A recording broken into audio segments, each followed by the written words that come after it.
할렐루야! 할렐루야! 우리 성삼위 하나님께 박수와 영광 드리겠습니다. 네. 드디어 사도행전 28장 사도행전 대학원을 졸업하는 시간입니다.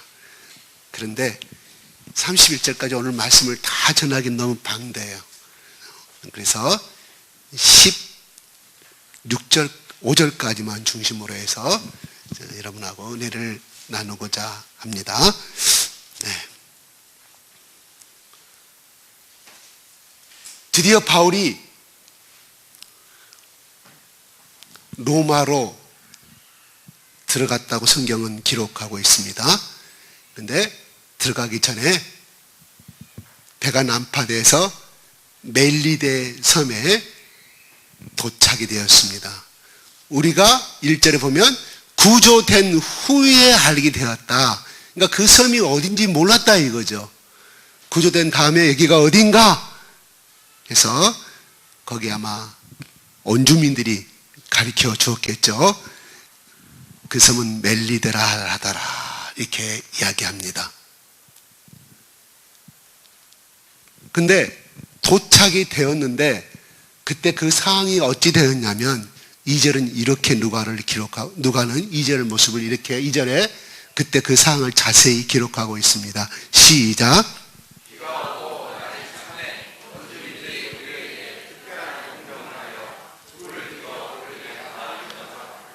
네.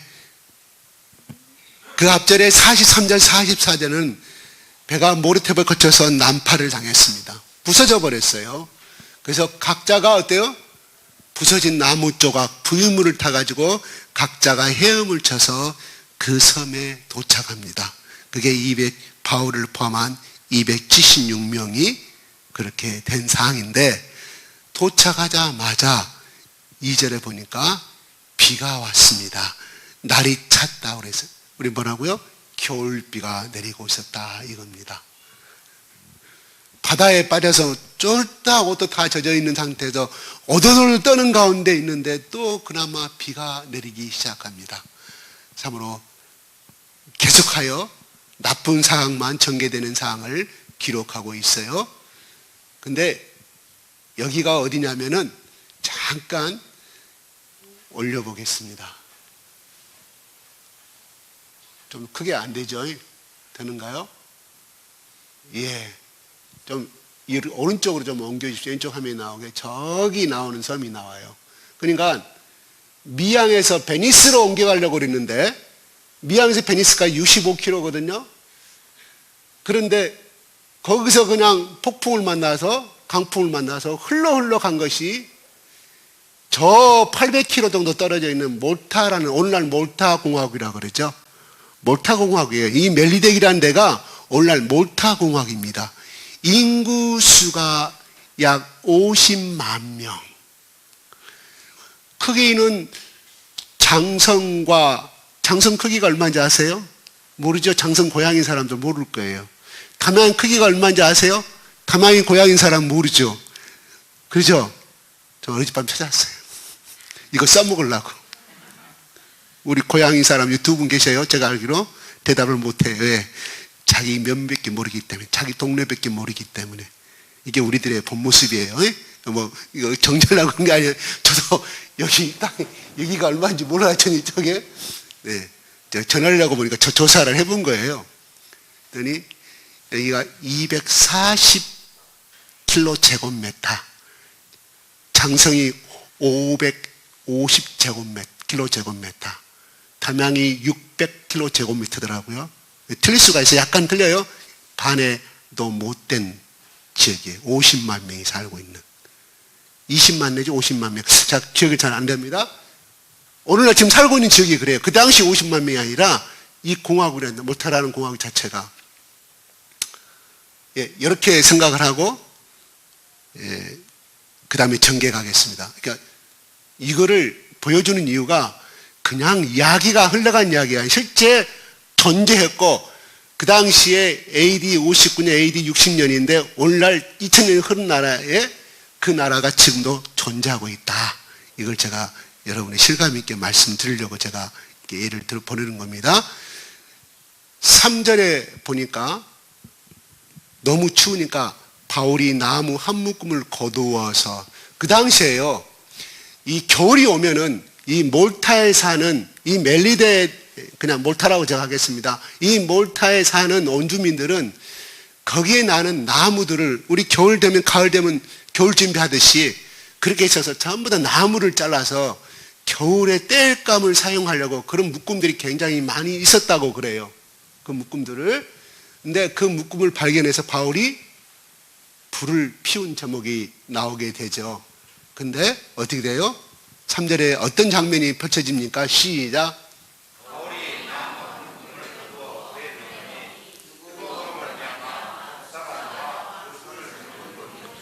예, 나무 묶음 속에 들어있던 겨울에 어떻게 뱀은 동면을 해야 되는 땅속으로 들어갔어야 되는데 아마 어떤 일 때문에 그랬는지 모르지만 그 나무 장작 속에 묶음 속에 들어있다가 뜨거우니까 하필이면 그 묶음을 불 속에 집어넣었던 바울의 손을 물게 되는 장면이 나와요. 정말 아찔한 순간입니다. 그거를 본 사람들이 누가 보고 있어요? 원주민들이 보고 있습니다. 사진 한번 볼까요? 원주민들이 생각은 어떤 생각을 하고 있었을까요? 그 장면을 보고 독사가 딱 물고 있습니다. 지금 바울의 손가락을, 엄지손가락을 물었는지 손등을 물었는지 모르겠습니다. 자, 시작.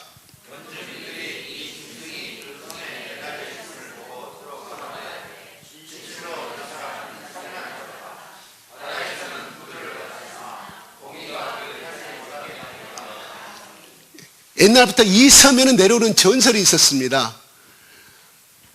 그 당시에 지중해 바다를 무대를 삼고 포악한 해적들이 있었는데 그 해적들이 난파를 당해가지고 이 섬에 도착을 했는데 그 해적들이 불을 피다가 똑같이 바울처럼 다 물려가지고 그 해적들이 다 죽음을 당했다는, 그래서 그 섬에 내려오는 전설은, 원주민들이 갖고 있는 전설은 악한 짓을 하는 사람들은 바다에서 살인 행위를 했고 어떤 행위를 했던 간에 바다에서 살아날지라도 육지에 도착, 이 섬에 도착하면 이 섬을 지배하고 있는 신이 반드시 뱀을 통하여서 심판하신다는 전설이 있었어요.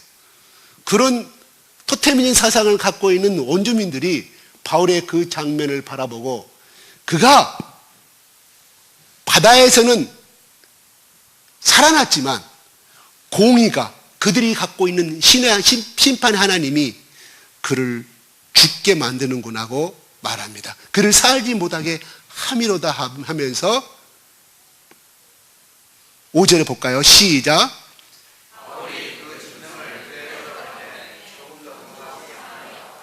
예, 계속해서 6절까지 제가 설명을 하겠습니다. 뱀이 떨어졌지만은 그들이 기다렸죠.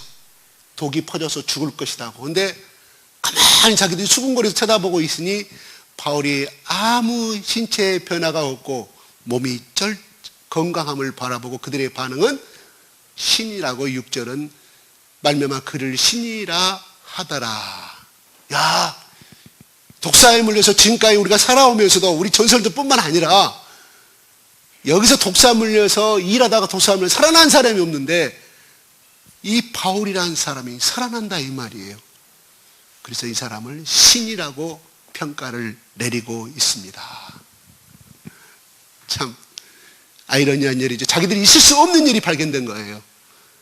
한 번도 그런 이야기를 들어본 적이 없는데 반드시 죽는 장면을 바뀌고 그것이 더 사실이었고 자기 경험이었고 자기 조상들부터 내려오는 전설이었는데 신이라고 생각을 그들이 믿었다 이 말입니다. 7절에 가겠습니다. 7절에 어떤 일이 있었냐면은 시작.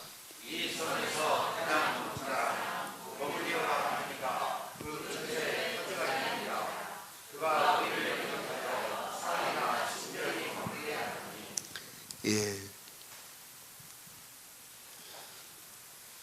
보블리라는 사람이 여기 이제 추장이라고 이제 해석을 가장 좋습니다. 추장 보블리오가 그 근처에 토지가 있는데 주장이 있던 커다란 광야 대지가 있었을 거 아니에요. 그래서 우리를 영접하여 사할이나 친절히 베풀게 하더니라고 말합니다. 그런데 2절에 보면은 특별한 동정이 써져 있어요. 특별한 동정을 하여 불을 피워 우리를 다 영접하더라고 말합니다. 그 다음에 7절에 우리를 영접하여 사흘이나 친절히 머물게 하더니, 아마 6절의 근거로 하면 7절은 신이라는 독사에 물려서 살아났기 때문에 특별하게 바울을 신의 대접을 하지 않았느냐 이렇게 생각이 들어가요. 그 다음에 2절에 보면 우리에게 특별한 동정이라고 말합니다. 7절도 우리라고 표현해주고 있습니다. 그러면 여기서 과연 276명을 말하느냐, 아니면 바울과 누가와 그 다음에 마게도니아 사람, 그 사람 이름이 뭐죠? 예, 아리스타고, 이 세 사람을 말하느냐? 이것은 세 사람을 말한다고 학자들은 표현해 주고 있습니다. 왜?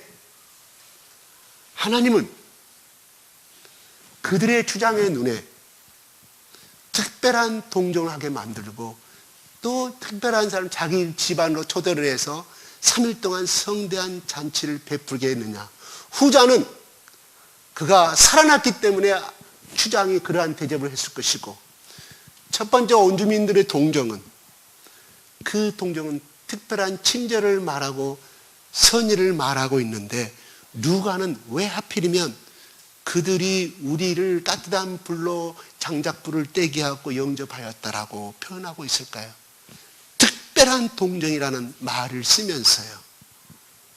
그것은 하나님의 위대한 섭리가 들어있음을 이 두 단어를 통하여서 누가는 우리에게 알려주고 있다는 사실이에요. 그 준 14일 동안 아무것도 먹지 못하고 바다에 빠져서 그냥 초라해져 버린 그들의 모습 속에, 그들 속에 온주민들이 보기는 도와줘야 할 상대로 그들의 눈에 비쳤다 이 말입니다. 그러나 이 속에는 하나님께서 온주민들의 마음을 움직이신 하나님의 위대한 섭리가 인도하심이 있었음을 바울은 은유적으로 우리에게 가르쳐주고 있다는 사실입니다. 그냥 동정받았고 그냥 한 대 받았다고 하면, 이렇게 바울은 일종의 항해의 일지처럼 황해사가 기록해야 될 그러한 것처럼 자세하게 기록하고 있을까요? 하는 것은 바로 이 모든 것이 바울과 바울의 동역자들이 전혀 예상하지도 않았고 기대하지 않았던, 전혀 그려보지 못한 그림을 하나님께서 이렇게 베풀어 주셨고 섬세하게 인도하여 주심을 나타내 주고 한 바울의 특유한 문법의 서술 방법이었다 이 말입니다. 하나님은, 바울은 또한 그 동역자들은 하나님께서 이 멜리데, 한 번도 거쳐보지 않은 이 멜리데 몰타라는 섬을 도착하게 인도하셨고, 거기서 또한 하나님은 위대한 역사를 베풀고 있습니다. 그게 바로 8절에 한번 읽어보겠습니다. 시작.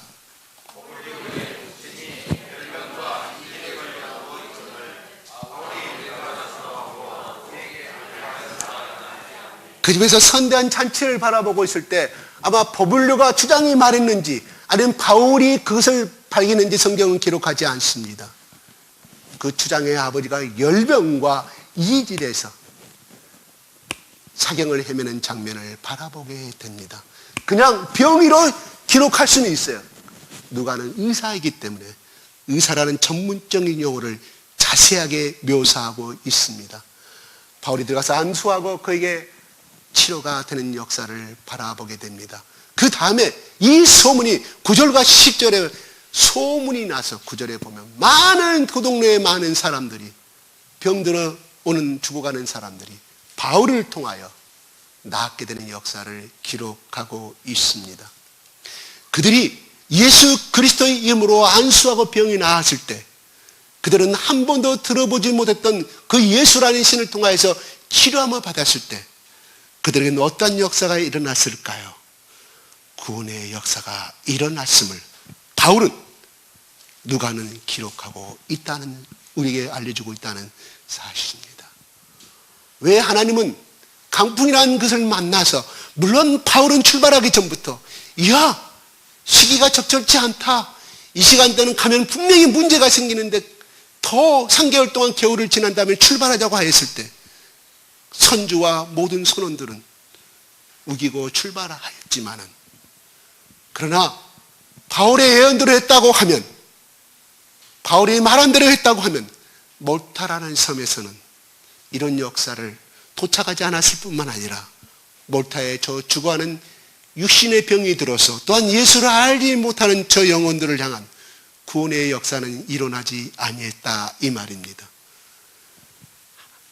바울은 이렇게 말했지만 그들의 잘못된 선택으로 인해서 불행은 왔지만 하나님이 그 불행을 통하여서 결국은 이 미항에서의 저 몰타랑까지 850km가 되는 항로의 길이랍니다.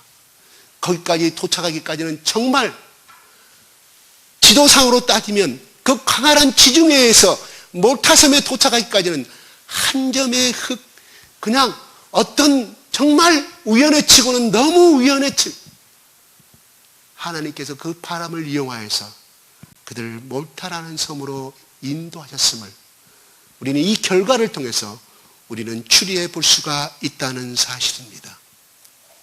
하나님은 이 몰타라는 사람들의 이 원주민들을 구원시키기 위해서 바로 이 강풍이라는 바다를 통하여 하나님이 14일 동안 캄캄한 바다와 구름도 볼 수 있는, 그 당시에 황해의 지도 방법은 뭐였냐면은 태양과 달과 북두칠성이 그들의 항해 방법이었습니다. 그들은 나침반이 없었습니다. 북두칠성의 그 유도를 보고 그들은 항로를 찾아갔다는 거예요. 근데 밤에도 구름이 끼고 낮에도 구름이 낀 이러한 칠흑같이 어둠 속에서는 항로를 포기할 수밖에 없었다는 이 말입니다. 도토리 다 파손되어 버리는, 그래서 파도에 의해서 물려가 버린 그 가운데서 몰타라는 작은 점에 지나지 않은 섬으로 인도하신 하나님의 이 역사는 정말 놀라지 않습니까? 여호와 하나님은 그렇게 말씀하십니다. 야 너희들아, 너희의 생각은 나의 생각은 다르다. 내가 문을 닫으면 문을 열 자가 없고 문을 열면 문을 닫을 자가 없다. 너희 인생을 인도하신 하나님 바 나 여호와 하나님이다. 이스라엘아 들으라. 이 말씀이 구약에서 예언한 말씀이 바울을 통하여서 이루어지고 있다는 사실입니다. 어쩌면 바울은 그렇게 하지 않았다 할지라도 누가와 이 동역자인 마게도의 동역자도 하나님은 우리는 복음을 위해서 로마로 향하여 가는데 어찌 이런 강풍을 주십니까? 처음부터 바울이 말했고 했는데도 그러면 이들이 선택해서 선주가 선택하고 선장이 선택하고 로마의 백부장이 선택한 것이라 하더라도 이런 강풍이 있을 줄 하나님은 알았을 것인데, 그러면 어떤 다리를 부들여서라도 처음에 출발한 그 항구에서 배를 처음부터 망가뜨려 가지고 이런 고난은 안 주셔야지. 그렇게 했을까요? 안 했을까요? 나는 했다고 생각이 들어요. 바울은 예라고 하고요. 이게 우리들의 모습들 아니겠습니까? 그런데 잘못된 선택을 통해서라도 하나님이 하나님의 계획안 이루신 그의 계획의 역사를, 하나님의 계획과 하나님의 일정 안에서는 이 몰타에 죽어가는 사람들을 구원코자 하는 하나님이 오래전부터 예정된 계획이 있었음을 우리는 결과를 보고 알 수 있다, 이 말입니다. 바울은 알았을까요? 바울도 몰랐죠.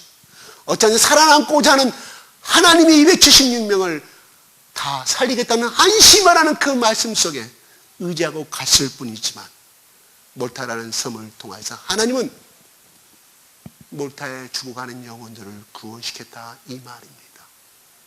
그리하여서 1100년도에 십자군 전쟁, 무슬림과 십자군 전쟁이 벌어졌을 때 이거를 사수하고자 했던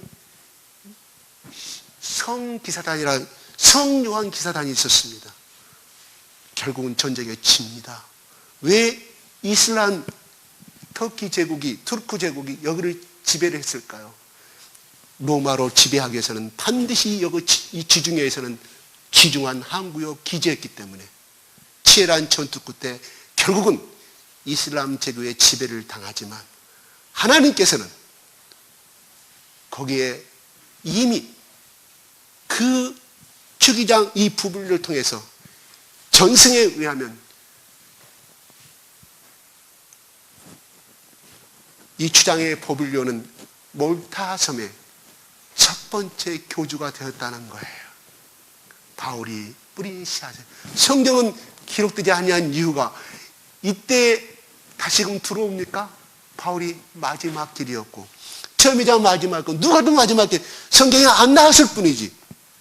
역사가에 의하면은 계속해서 그때 바울이 그 뿌린 씨앗이 복음의 씨앗이 터키 투르크 제국의 오스만 제국의 지배를 당하기까지 하나님의 복음의 역사를 꽃을 피웠다는 것입니다.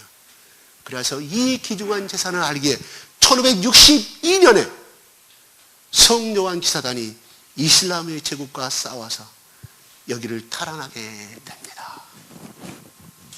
하나님의 역사는 참 기묘하죠. 그래요. 하나님이 택하신 사람은 어떤 방법을 통해서 하나님이 구원하시고 하나님이 택한 사람을 통해서 하나님의 섭리와 구원을 이루고 하심을 우리는 결과를 통해서 알게 된다는 사실입니다. 그러므로 우리는 때로는 이 삶 가운데서 언제든지 누구든 파도를 만날 수 있고 풍랑을 만날 수 있고 이루어갈라 이 강풍을 만날 수 있는 것이 우리의 인생입니다. 다만 중요한 것은 그게 나에게 쓸데없는 것이 아니고 그 고난이 그 어려움이 나에게 일어나서는 안 될 문제가 아니고 하나님에게 나에게 그런 문제가 다가오게 된 것은 물론 내가 잘못 선택해서 간 것도 있을 것이지만 또한 하나님이 또한 이끌어가서 주는 문제도 있겠지만 아무튼 현실에 당한 그 강풍은 하나님이 나를 위대한 하나님의 섭리 가운데서 나를 거룩히 하시고 나에게 축복을 주게 한 또한 하나님께 영광을 드리고 하나님의 영광을 드리게 한 길이요 문제임을 우리가 아멘으로 할렐루야 아멘으로 감사함으로 또 도전하고 하나님께 엎드려서 도전하는 강구하는 믿음의 자세가 필요하다고 생각이 들어갑니다. 아멘. 그러므로 나에게 어찌하여 하나님 이런 문제를 주시고 내가 설령 내가 어리석어서 이런 죄를 범했는데 나에게 이렇게 어려움을 주십니까? 하나님 아시지 않습니까? 내 마음이 삶은 개떡 같더라도 내 성경은 그렇게 못됐다 할지라도 압니다.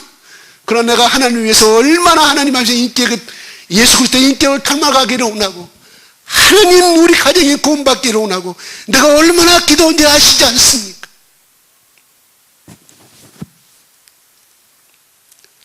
하나님 우리가 그렇게 원망하지 마시고 하나님 이것 또한 나에게 주신 큰 축복의 문제임을 내가 넘어야 할 파도임을 내가 넘어가야 할 산임을 고개임을 알고 하나님께 감사함으로 하나님만을 붙들고 바울처럼 내 곁에 서서 그 배에 타신 예수님께서 바울아 안심하라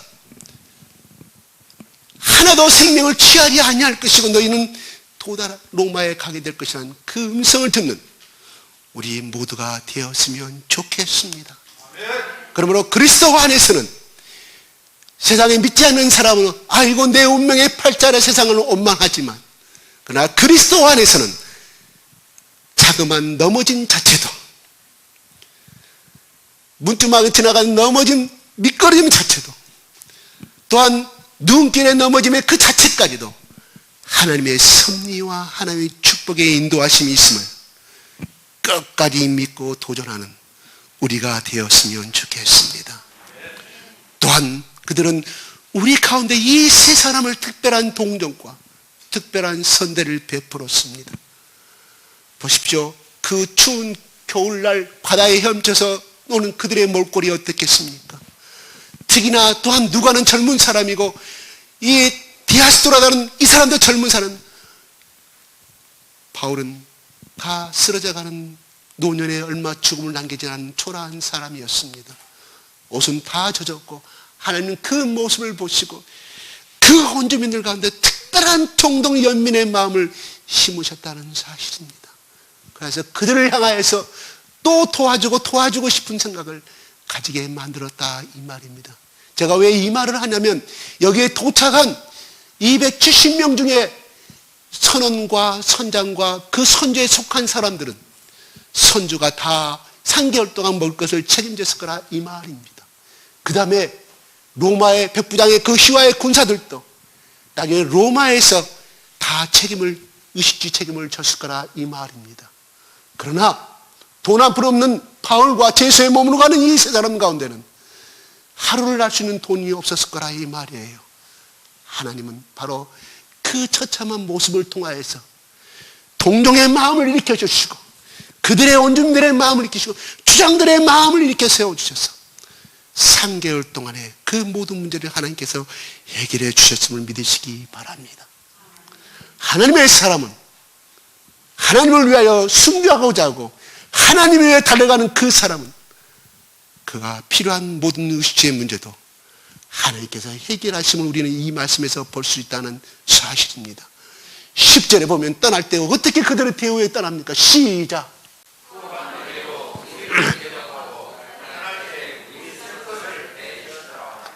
바울이 로마에 도착할 때까지 모든 필요한 것을 주장들은 심었다 이 말입니다.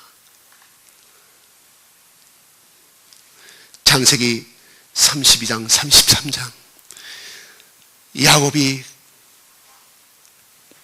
21년 동안 모즘 생활하면서 그 라반의 삼촌, 사기꾼의 라반의 삼촌 그 집에서 21년 동안 또 속고 속아서 모은 재산을 가지고 자기 고향 땅으로 돌아오게 될 때 그가 생각했던 것이 무엇이었습니까? 자나깨나 제일 걱정이 무엇이었습니까? 에서가 나를 죽일 것이라는 걱정이었습니다. 듣는 소식에 의하니까 400명의 군사를 데리고 자기를 기다리고 있다는 바울.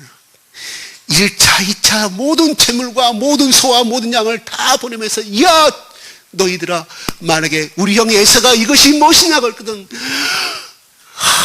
동생 야곱이 형님 에서에게 이 선물해 주는 선물이다고 그렇게 말하라고 보냈지만은 첫 번째 부인, 두 번째 부인 다 가족들까지 다 보냈지만 자기는 떠나지 아니합니다. 왜요?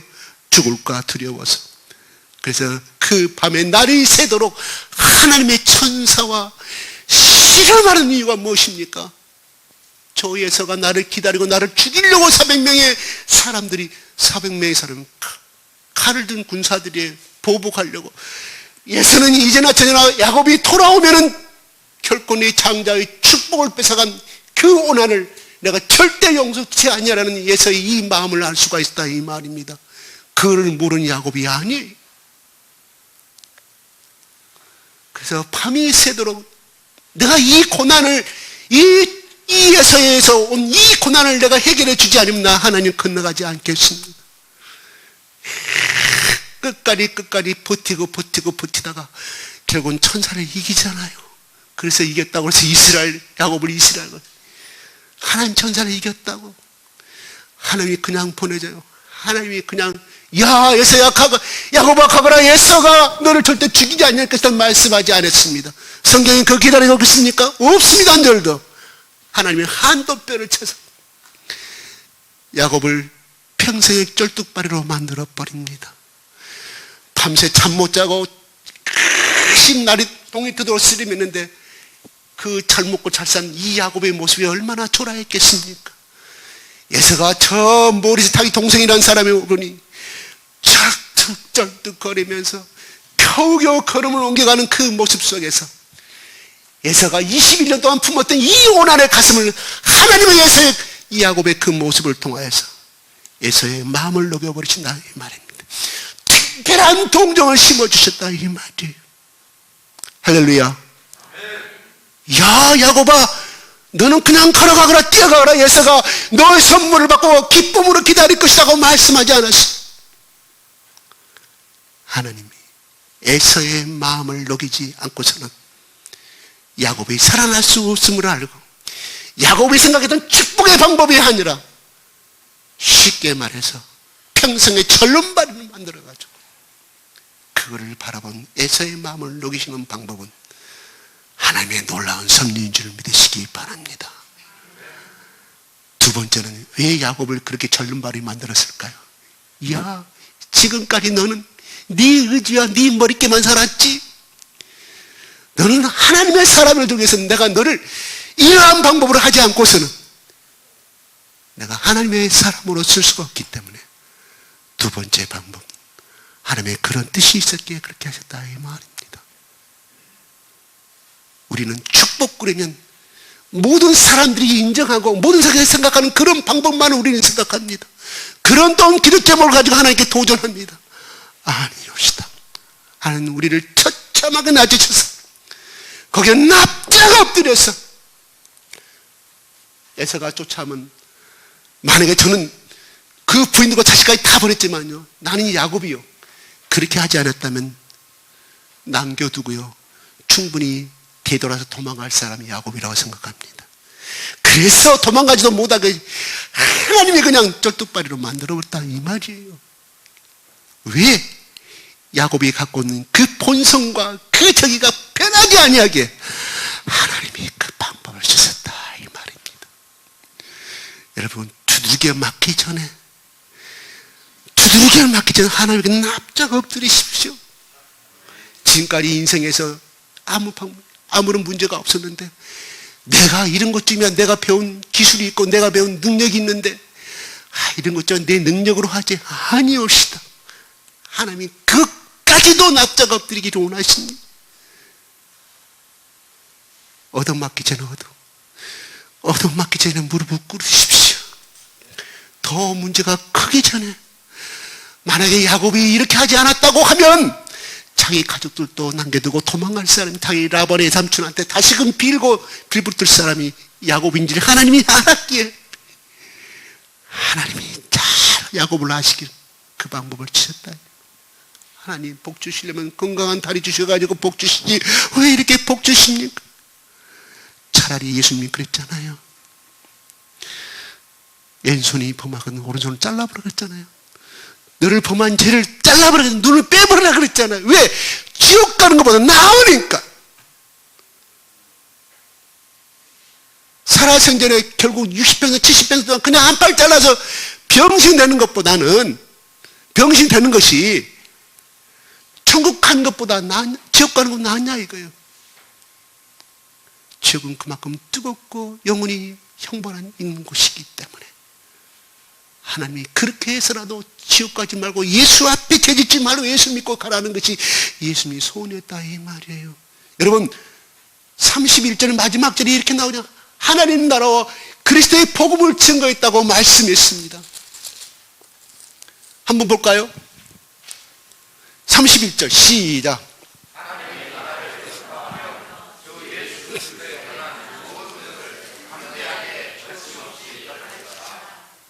여러분 주 예수 그리스도의 복음이 뭡니까? 하나님 나라를 전파하는 하나님 나라를 전하는 것이에요. 주 예수 그리스도의 복음이 주 예수가 하나님 나라에 있었던 거 아니겠습니까? 그렇잖아요. 하나님 나라가 바로 예수 그리스도의 복음이에요. 그런데 하나님 나라에 갖지 못할 바에는 지옥에 갈 사람들이 있다고 하면 그 발을 끊어서라도 그 눈을 빼서라도 지옥 가지 말라는 것이 예수님의 사랑. 왜?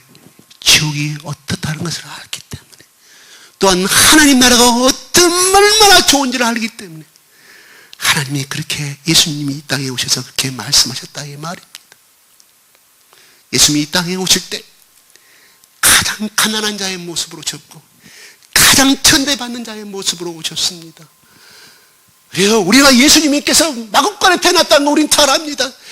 저 2살 먹은 애, 3살 먹은 애 다 압니다. 예수님 배웠기 때문에 연극을 통해서 알고 예수님이 그 흔한 여간방에 들고 없어서 마구간에 태어났다고 이야기합니다. 우리는 보편적으로 그렇게 알고 있습니다. 하나는 맞고 하나는 틀릴 수도 있다 이것입니다. 왜냐하면 예수님이 그 마구간은 양을 가두는 우리였습니다. 그리고 그 첫 번째 소식은 그 양팀에 자란 그 양 우리 속에 잠자던 그 목동들에게 들렸습니다. 왜요? 그게 목동들은 그 당시에 부정한 사람으로 취급됐기 때문입니다. 가장 성전에 예루살렘의 박치해야 될 양을 가르친 기르고 양육하는 목동들은 거기에 바쳐지는 양들은 성물이었지만 저물이었지만 냄새나는 곳에 키우고 자는 그 목동들은 부정한 짐승으로 천대받았다 이 말이에요.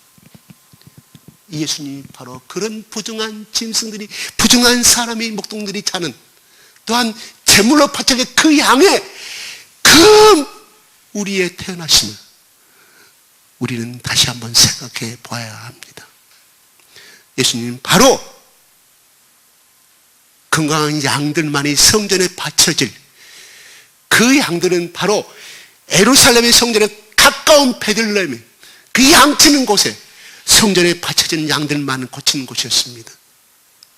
예수님이 거기서 태어났다는 의미입니다. 이 땅에 제물로 바쳐지고자 이 땅에 태어나셨습니다. 모든 사람들은 살기 위해 태어났지만 예수님은 죽기 위해 제물로 바쳐지게 이 땅에 태어나셨습니다. 바로 이것이 하나님의 사랑이고 예수님의 사랑입니다. 우리가 내일 모레 성탄이 다가옵니다. 그래요. 모두 다 기뻐하고 기뻐하지만 우리가 정말로 기뻐할 것은 사실은 죽으러 오시는데 우리가 기뻐할 상황은 아니잖아요. 엄밀히 따지면 그렇잖아요. 따집시다. 우리 아버지가 태어난다고 가정합시다. 아니 내 아들이 태어난다고 가정합시다.